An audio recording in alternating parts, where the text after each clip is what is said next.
So over here, you can see that I got 3 clips, and then one of those clips has color correction applied to it, as you can see.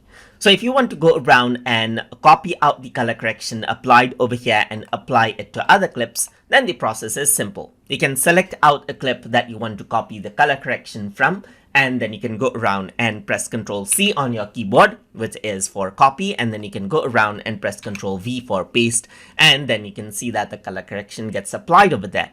You can alternatively go to edit, then you can go to copy right here, click on one of the footages, and then you can go to edit and paste it from over here as well. It does the same thing right here. So that is one way to copy out the nodes right here. That is the color correction nodes on from one footage to another. Let me just press Ctrl Z 2 times to undo it right here. So let me just press Ctrl Z over here, just like this, Ctrl Z as well. And then you can see that I revert back to the original position.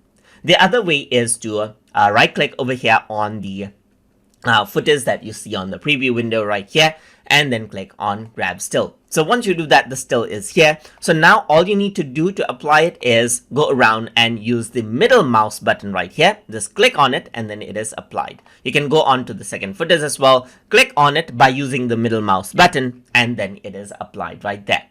So what you can also do is, if you want to view how the color correction is made on a particular still right here, you can right click over here, and then you can also go around and view its nodes. So here you can see that this is what you have right here. So you can go around and display the node graph and see which nodes make up the colors that you can see right here. So that is how you can go around and view nodes in gallery and even copy out the color corrections applied from one footage to another footage inside of Davinci Resolve. So hope you guys learned something as always.